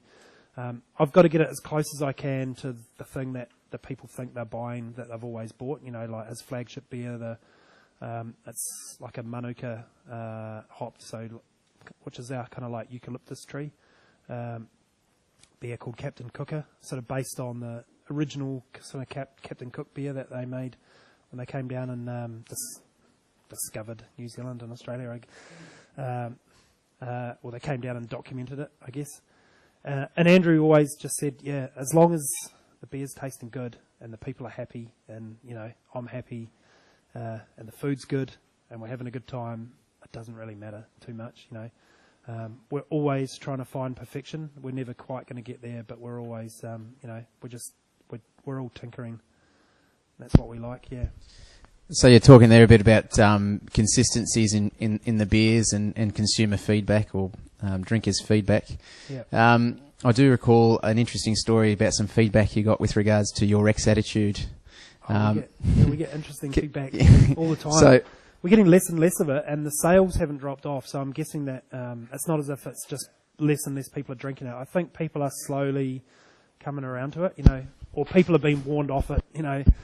The people who aren't open-minded enough to try it and drink it. I spent a month in Malaysia as a sort of last hurrah holiday after giving up the day job with the family. And everywhere you go in Malaysia, there's no durian allowed sort of signs everywhere. You're not allowed to take durian into hotels and whatnot. And I think of Rick's attitude as kind of the durian of beers. So for anyone at home, sorry to butt in, but for anyone at home or here that doesn't know about Rex Attitude, it's a world first beer with 100% peat smoked malts being used, which gives it a very distinctive flavour. So much so that there's actually a YouTube video with the reactions of different people when they actually taste the beer, to ascertain if they're likers or haters, because I don't think it's a fence-sitting beer. You're either willing to commit yourself to a 330ml bottle of it, or you're absolutely hating it. It's not the hate mail which we do receive. That's what kind of annoys us. It's the ones who do sit on the fence. You look on Untapped, and it's a 1-star, 5-star, 1-star, 5-star, and then there's the 3-star. Oh, it's okay. What do you mean it's okay? Hate it or love it. You can't just say this beer's okay. And even like when we did it at tastings, I remember when we first did it, and you kind of go through and you put it up and you say who likes that, and there'd be like this 1 or 2 guys kind of like, oh, it's just me. And now you do it, and you've kind of got maybe 5 or 6 people putting up their hands. So I don't know whether the beer hasn't become a little bit less polarising, or taste buds are changing, or I guess maybe the people have had it at tastings before, and then when the person goes past, they just go, no thanks. It's all right. Yeah, I had a great experience a few years ago. We did a tasting at a classic Christchurch pub called Pomeroy's, and they do really great tastings where there's going to be 100 people there, and it's always a good crowd, and you will have like 14 beers on. We'll do pretty small samples, but people get pretty rowdy by the end of that. And we had Rex Attitude quite late in the piece in this tasting. And it went round, and there seemed to be like a positive buzz going around the crowd, and then we sort of hushed down the crowd, and the guy emceeing sort of asked us a few questions, and then I said, I got a good feeling of what's going on in the crowd here. Does anyone here who absolutely hates it? And a few people put their hand up. Who likes it? And heaps of people put their hand up. And then I said, who loves it? And quite a lot of people put their hand up. And then right in the front row of that tasting was Soren Eriksson from 8 Wide Brewing, and I said, who in here likes this beer more than Hopwired?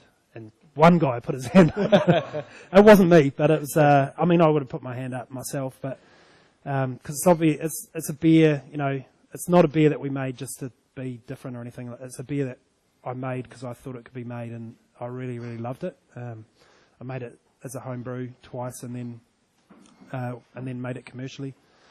And we're up to about the 11th batch of it, I think, in over a few years now. And it's also the beer that I think we have got right most of the time. I don't think we've ever had a batch that I haven't been happy with, whereas every other beer we've ever made, you know, there's always going to be a batch or two that just don't quite work for me. It might not be quite far off, but it's not quite, you know, it's not quite there. This is a classic example of it here, you know. Yeah, lot 28, yeah, avoid. Would not date. If you're at home and waiting for the next beer, we're just about to start on The Sun Before the Darkness, the Belgian Tripel. So this is part of a series of beers that you guys have released. So while we're pouring those beers, do you want to tell us a bit about that series of beers, what's inspired it, and a bit about this beer as well? Yeah, so I guess what inspired it was, every May, I'm sure a lot of people are familiar, the Beer Week down in Melbourne, and I think maybe it's 4 or 5 years now, maybe 4 years we've been coming every year, and the last 3 years we've also teamed that up with a trip to Adelaide, and a visit to the Wheat Sheep Hotel. People are familiar with that, an awesome pub there, and it was through a trip to there a couple of years ago. Was that 3 years ago now? Hard to remember. We got introduced to some young winemakers called Some Young Punks. And we kind of met them after a big night at the Wheat Sheep over some breakfast, and we were probably a little bit worse for wear. I would say Stu was a little bit more worse than wear for me, and they were keen just to talk to us about a collaboration with them. And I guess at the time and still now, there's a lot of aging in wine barrels and things like that between brewers and winemakers. And you get a sense from our beers, we don't like to just do what everyone else is doing. And these guys had some pretty cool ideas. I guess we called the Yeastie Boys, but they were really yeast freaks. They had this. There's 3 of them, and I think they all have PhDs in fermentation. So they know their stuff. And they had a couple of sample bottles of a couple of dessert wines that they had, and they had this concept of taking the dessert wine and reducing it down to, adding some sugar and reducing it down to a sugar syrup and using that as fermentable in a beer. And so that was a bit of a kind of a hangover discussion over breakfast, and Stu took those 2 bottles of wine home, and a little bit like you mentioned before, there's this talk about, we should do this, let's do it, and it kind of bubbled away for a while, and we kind of these beers we brought them out only a few months ago, so it was kind of one of those ideas that took 2 years to come to fruition, and what it's kind of resulted in is a series of 3 beers, all using this base wine, so it's a Botrytis Viognier.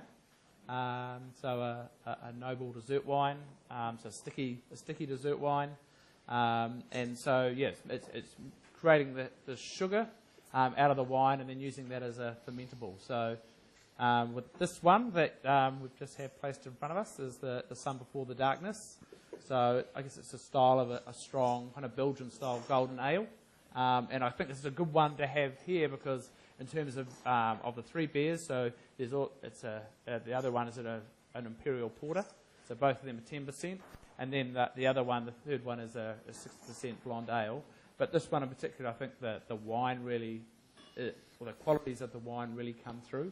A lot of apricot I get there, and a bit of pour some so I can talk to that. But also, there's a little hint of butteriness there as well. Yeah, I think Australia's scored big time here because we made 2 batches of this, and this is the one I really like, and Australia got almost all of the bottles of it. Dude, superb flavour. Oh, cheers! Thanks. This is the whole series of these beers are like my most exciting labels of all time because my wife painted the pictures on the front. She's a bit of a painter, and she's done all three. And for ages, she's saying to me, I think you should do a beer label with like a face on the front, because it would really just like stand out on the shelves. And sure enough, they do look really cool, and they're kind of weird looking characters. They all have.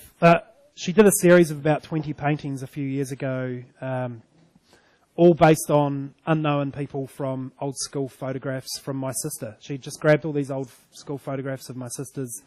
So they're all people from like Wellington or Lower Hutt, which are the two cities sort of around where I live. Fritha Bergen is her name. Fritha Bergen, yeah. Yeah, So thanks. we're I'll tell her that, yeah. So two of the best medals we've ever won. We won a bronze and a silver in the Australian and the New Zealand Beer Awards this year for these labels, and I was just so excited because, you know, they're her awards, which is, yeah, very, very cool. So waiting for the email one day from somebody saying, I Yeah. think that's me on your label, or that's Yeah. my husband on the label. Yeah. We don't know. Yeah. My sister can't quite remember who the three people are. She thinks she knows who one of them is. And yeah, that does sort of like kind of tickle my, you know, strange, you know, fantasies of someone in the bottle store going, is that me on that label? Yeah, some weird sort of moment. Yeah. The best, I had a really amazing, oh, cheers, thank you. I had an amazing experience with the head brewer from Weinstefan was over here for the Gabs Festival earlier this year, and we had this beer and the Last Dictator there, the Imperial Porter, as a kind of pre-release little sample we sent over, and both those were sitting on the table. And he came down and he tried all our beers, and he was very, very nice about the beers, gave us some nice thoughts on the beers and really liked them. And he kind of almost said, I wish I could do this kind of stuff in Germany, but I can't, you know, the Reinheitsgebot and all that.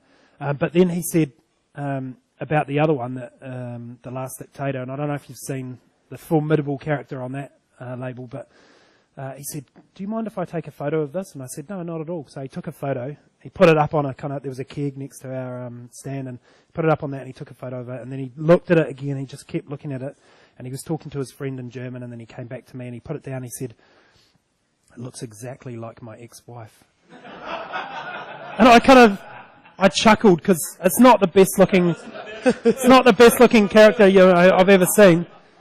But I sort of chuckled a bit to myself, and then he said, and the name is perfect. The Last Dictator. Yeah.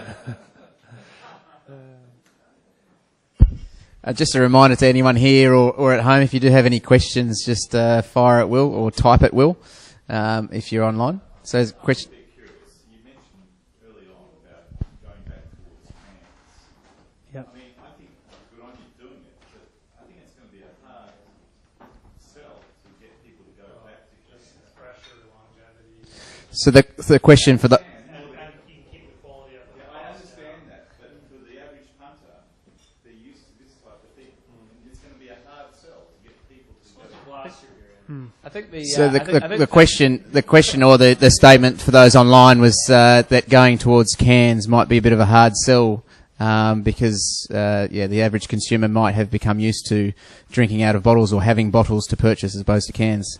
So I guess the question is probably, how do you foresee overcoming that perception and that struggle to getting people to understanding that cans can have a benefit in terms of product quality, light, not as heavy, you can get 2/3 more on your palate, etc. Yeah, I think there's definitely a bit of an education, because, I talk to people about it all the time, and, you get reactions of people saying, yeah, cans are really, and then others, that are concerned about it. But I think the great analogy is, that was probably the discussion that was going on in the wine industry 10 years ago when screw tops were coming in, there were, so I think, that doesn't mean, it's going to be easy and that people will just accept cans, and I'm sure there'll be people that will still kind of think that, cans aren't the way to go. But, there are so many great qualities to go with moving to can, not just for beer, but for a lot of other things that are very important at the moment, like sustainability and et cetera. So I think, it's just about getting those messages out there. And, there's an opportunity in the the craft segment, to kind of lead the way on something that's quite different as well. And, I think there's that aspect of, we've got into craft beer because we do like things that are, potentially a little bit different and challenging to the norm. So, I think it'll fit quite well. Yeah, exactly. How good would that be on a can? Yeah. And we sell such a small amount of beer that really, it's not going to affect us too much. I think if you're like a Tuatara or an Epic or something like that, it might be a bit more of a stretch. To kind of the other big selling point with cans is that it just works so well with outdoor activities as well. So camping, boating, fishing, whatever it might be. It's just, I think a lot of people don't think about that, and the Australian climate and what you can sort of, festivals and whatnot. Yeah. And I think when you start public transport, possibly. Yeah. And I think when you put all those things together, it kind of just makes so much sense. Yeah. I think we've all probably gone to the supermarket and, got carried away with maybe buying a few too many bottles and then got in a little thin plastic bag and have to realise you've got to walk, 1.5 k's to get where you're going to drink them, and you're just waiting to one just goes straight through there and smash onto the pavement. So, cans kind of take out the little risk factor there. And the amount of times like forklifts have driven into the bottom of, boxes on a pallet and stuff and, smashed a few bottles with cans, they'll dent them, but at least people can drink them, pull them out and drink a dented can. Yeah. There's nothing worse to me than the thought of like a really good beer being smashed at the bottom of a pallet by a forklift driver. Yeah. So apart from shifting to cans or more canned products, have you pipeline stuff that you've got planned for new beers, new releases? You've talked about brewing in different locations and whatnot. What are the other sort of plans in terms of beer releases and so forth coming over the next 12 months? We're working on kind of like another Spoonbender series. I haven't even talked much to Sam about it because we don't get a chance to catch up much about anything other than the business side of things. Our monthly meeting going on right now. I saw someone with a notebook, someone taking notes here. I'll get a photocopy of that when we leave. Yeah. So I'm working with some guys about basically doing the same kind of thing that we did with boiling the wine and the sugar. But doing it in a vacuum at room temperature, so that we can keep a lot more of the aromatic compounds of the wine in there. That'll also get rid of more of the alcohol, because I thought we'd got rid of the alcohol from boiling this, but some scientists told me, no, you probably only got rid of about 50% of it. So there's probably quite a lot more alcohol in this than the 10% on the label. Don't tell anyone. Has this been recorded? Yeah.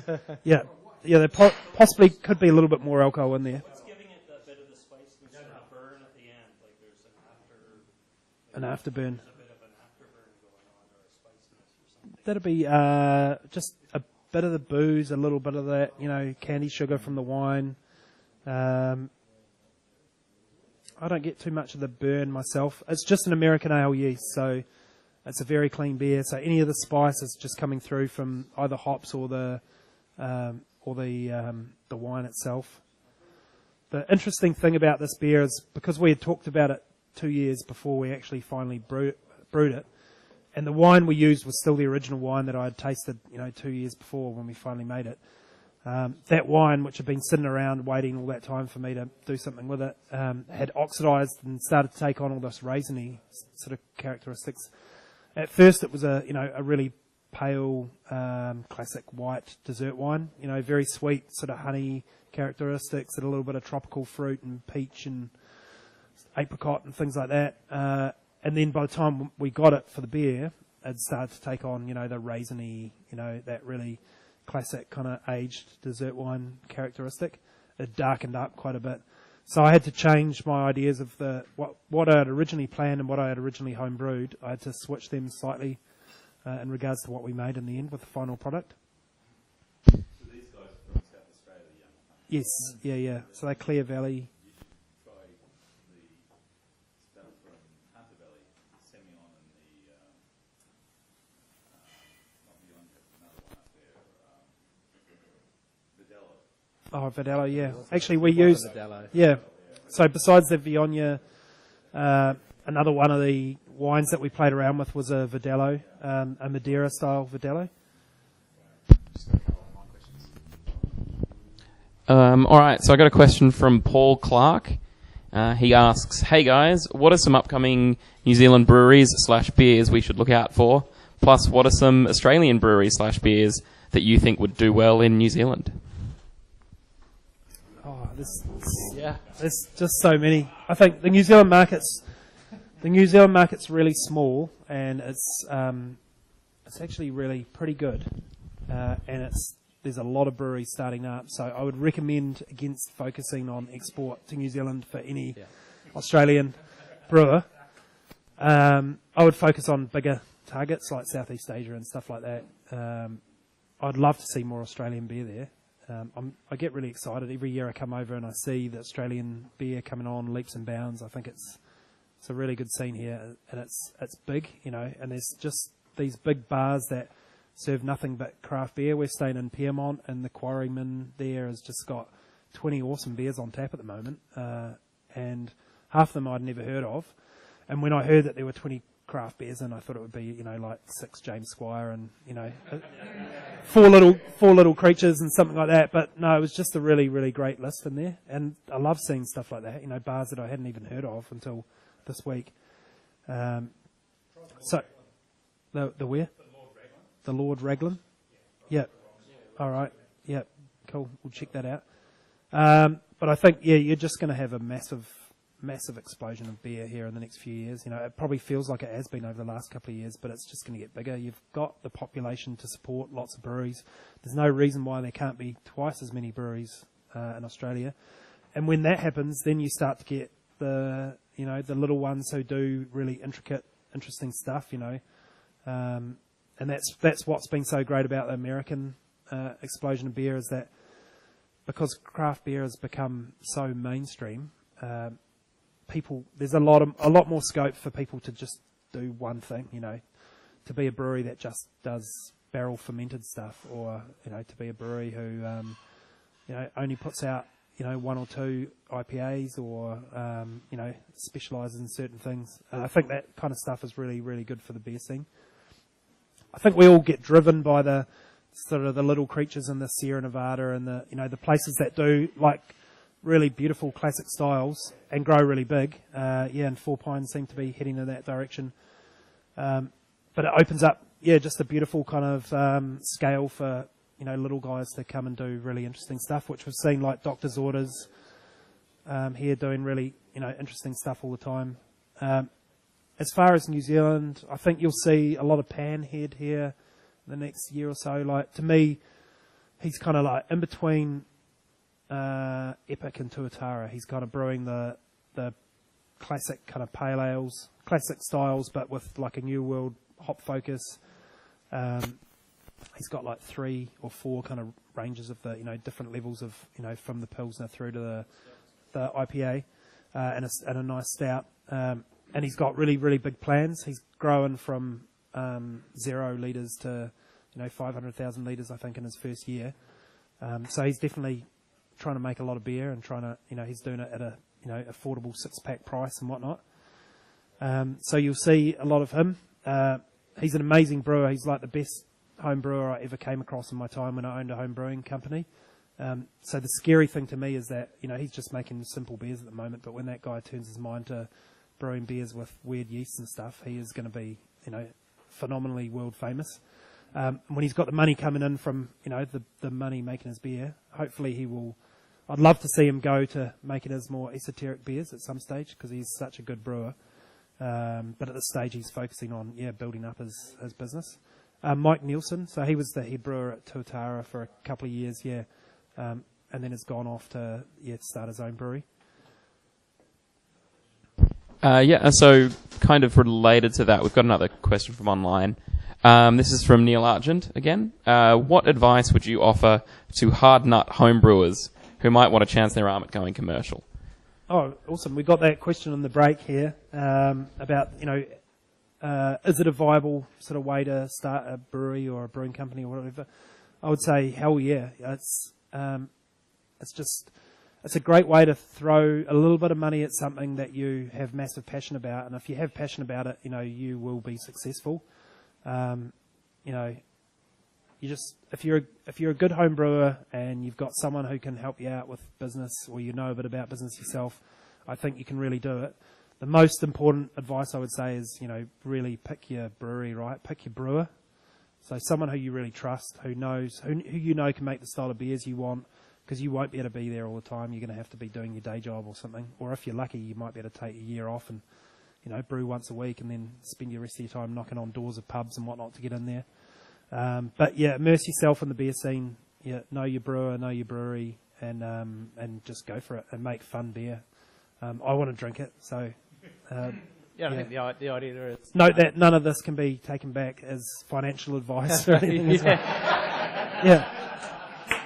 Certainly... the terms and conditions are on the website, aren't they? Yeah. Just don't quit your day. But I think it's also just go and talk to someone, I think it's probably, there's so many different models out there of how people have done it.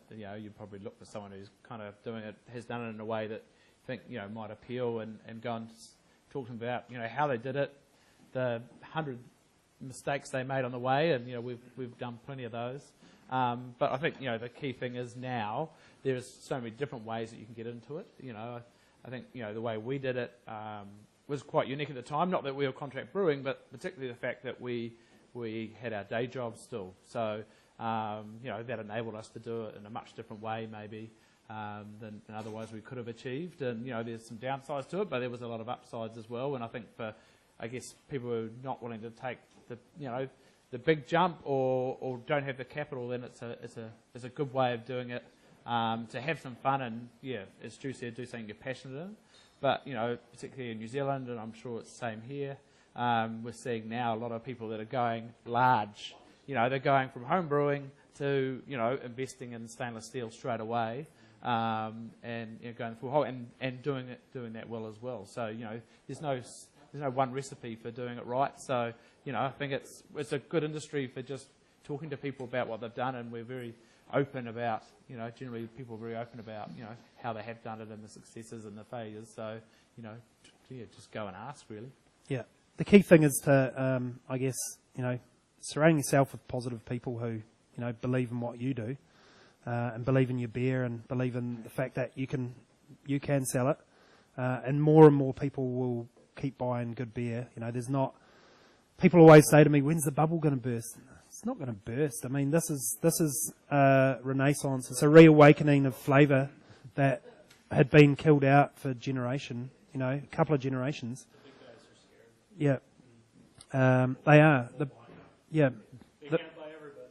Yeah. That's why they're scared. Yeah. And it's still going to be a long road to, being the point where, our flavourful, exciting, interesting, diverse and dynamic beer is going to be, the dominant player in the market, and it will be so fragmented, but it will happen, and it will happen in our lifetime. Yeah, for sure. Down with homogenisation, yeah. It takes community globally.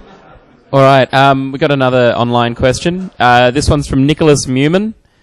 I apologise if this question is a repeat, but my internet has been spotty. What craft breweries have inspired you, whether it's the type of beers they brew or their business approach? Well, I think that the original inspiration, I don't think Stu mentioned it, but, it was our epiphany of craft beer, if you will. And, we were at university and we were, and I still distinctly remember it, at a bar called Tupelo's, and we, you have to excuse if you've already heard the story because it comes out a bit because, it is where it all happened in Wellington, and, we were 21 or 20 or whatever, and been out drinking the usual beers that we did at that time, thinking that we were drinking something very different, and it wasn't. And we were in this bar, and there was a chalkboard there, and it was called Emerson's Bookbinder. And I think it was just this fascination with the name Bookbinder. What kind of beer? What kind of name is that for a beer? And so of course had to order. It's probably midnight or something, and already had probably quite a few. And remember having this beer, and Stu likes to always tell the story different because he said he already drunk it before me. But had this beer and kind of had one sip, put it down, and pretty much said, "That's the worst beer I've ever had in my life." But, I'm a student and I'm cheap, so I was going to sort of drink it all, and had about, it was about halfway through the glass, put it down and said, that's the best beer I've ever had in my life. It all kind of started with Emerson's bookbinder, and, Richard Emerson there, he is the godfather of beer in New Zealand, really.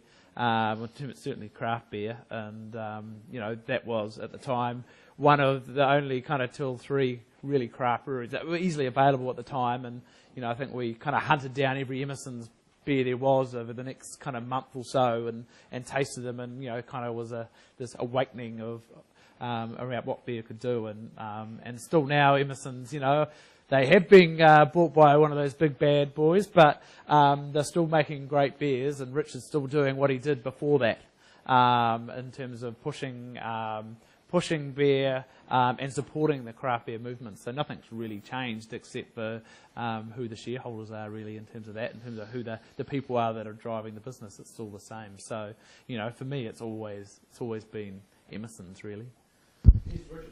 Yes, definitely. Here's to Richard Emerson for sure. Yeah, he's. It's funny. There was a lot of talk about whether it was a positive or a negative thing when Emerson sold to Lion about 18 months ago, and I was like totally floored. They rang me. I was on the executive committee of the New Zealand Brewers Guild, and they rang me about an hour before they kind of released it to press. And told me, and I was quite speechless. It was basically half a day of work where my day job paid me, where I just didn't do any work because I just, I couldn't believe it. But I was actually immediately so happy for them because I knew that they had come to a point where they just thought it was the best decision they could make. And I knew Richard. I'd known Richard for years, and they had 20 odd shareholders, and so trying to get any kind of investment in the business at that stage was so difficult for them. And this just kind of took a load off. And now the guy has got the biggest smile on his face every time I see him. He's gone from, being worried about trying to grow a business to just having the best job in the world. He just now walks around, drinking beer, chatting to people, developing recipes, spending time with his brewing team, doing all the things that he wanted to do and not having to focus at all on the business side of things. Yeah, and totally retain their integrity. And I do have a lot of confidence in what Lion Nathan do in New Zealand. They make really good beer. Yeah, across the whole spectrum. They employ really good brewers. They invest really well in their breweries. They make great beer from, their brewed under license Stella is good through to, the Emerson's, recent seasonal release, which is 3.5% Brettanomyces, 100% Brettanomyces, fermented sort of table beer, like Belgian table beer. They're a very good large organisation. I'm sure there's lots of shit, but that goes on that people hate about working for them or dealing with them or whatnot. But it's the same when you go and brew with a great brewery like Adnams in the UK, and they have the same things. The family feuds that go back hundreds of years of one family's the chairman, the next time the chairman's from another family, whatever. Those sorts of things always go on, no matter what kind of organisation it is. Sam and I have the same power struggles. We do, actually. Now, and in the end, everyone I've ever met from Lion is a good person, and fun to be with, and they operate at a different level from us, but they make, as I say, really, really good beer. And I think the difference with Lion in New Zealand is, I think some of that kind of, the big guys are scared of the craft beer movement. I don't think Lion are. I think they kind of see that, hey, beer's this declining segment overall, and actually craft is the opportunity to boost beer overall, and not then just focusing on the battle within that segment. So, certainly, I guess what we see in New Zealand maybe is a bit different to maybe how they operate elsewhere, or certainly some of the other big breweries. So it's nice to see that, because it's all very easy to slag off corporates, and sometimes there's good reason to. But it's also good to see when a corporate is doing some good things within the industry. Yeah, they're pretty. I mean, as a a large corporation in Australasia, I'd say they're probably doing one of the best jobs in regards to being at the grassroots of what's going on in our industry. So Asian markets, Asian drinkers, are they embracing craft? So the question here in the room is whether or not the Asian market or Asian drinkers are embracing craft beer. Yeah, it's definitely they. I seem to see them changing. They seem to be changing towards quality rather than kind of price as well. We noticed sort of early on, everyone was kind of, can you sell us a case of beer for $30? That kind of thing. Which we certainly can't do. But I think it's,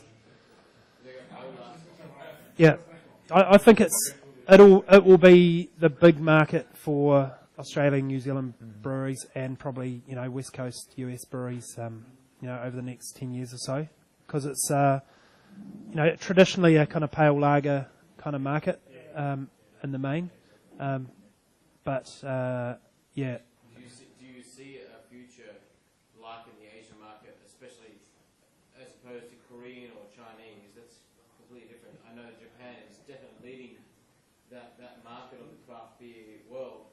Do you see a potential for Europe in that way? Because Europe right now Europe's got their own. I know, but do you see yourselves or us as Australians infiltrating that market? So the question there was about whether Europe was the same. The first issue with that, from the point of making the beer here, is just geography and logistics, which is the challenge. And we've just really sent our first kind of shipment off. It's on the water at the moment, going that way. So, but that's after having inquiries for a long time, and so not only with the shipping is it, I guess the keep making sure the quality of the beer when it gets there, but also the cost of that. So I think that's always going to be a bit of a challenge, and particularly when you're going to big, well-established markets like that, and we feel that in the US and Europe, you've got so many players there now. That point of difference is a little bit harder because there is so, it's happening. Oh, yeah. It's happening right now. Yeah. So London was, 5 years ago had 3 breweries, I think, and actually maybe 2 when Young's sold out. I think Fuller's and meantime with only 2 left. And now there's 70, I think. Yeah. And Germany is annexation. And still, the majority of them are still cask, kind of, traditional style breweries. But there's a lot of really interesting stuff happening. So a lot of, the ones we've heard of, like the Colonel and Beavertown and stuff like that. They are, they're keg and sort of bottle focused. And New World styles, but making some really good beers. And one of the bigger ones, Camden, is I think a couple of Australians started that off. So, and that's also that is happening as well, though. Yeah, there is probably a lot of people from this side of the world who are now over there involved in a lot of new breweries over there. But particularly, we were in London earlier in the year, and I'd only been there 6 months earlier. And there's a bit of southwest London, Putney, that I lived in for a few years. And on the high street there, within the 6 months, there was no craft beer bars at all. There were 2 just on a little strip, which is, for London is massive. And then just walking around, there was just a whole every whole second restaurant had decent, quite a decent option. We might just wrap it up there for the guys online. I'm sure that Stu and Sam will hang around possibly for at least the end of those beers that they've still got there, and maybe another. Sounds like a challenge. I just want to give you guys a big thanks for having come out. I know you're here for Sydney Craft Beer Week, and I know you've got your families out here, but to also tack on some beer work, which I'm sure is really, really hard.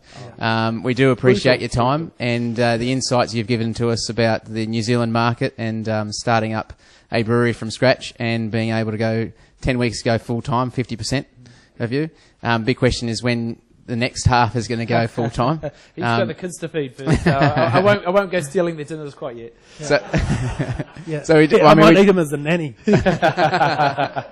He might need to have a shave. Yeah. I can tell you. He might need a shave before then. by the the feedback about the labels, Fritha might have to go full time into hand painting bottles for us. Yeah, Cans. I hand painting cans. That could be our USP, couldn't it? Hand painted cans. So yeah, again, a big thanks. The session that's been recorded tonight will actually be made available online. And given that now we have beers in stock, you can also purchase those beers and relive the event if you like, or you can tell your friends and they can relive the event. And yeah, just a big thanks. Cool, thank you. Thanks everyone out there. Thank you. Before you cut off the people, everyone out there who couldn't make it but like beaming in, thanks very much. Awesome questions, and hopefully we'll see you in person next time. Thank you.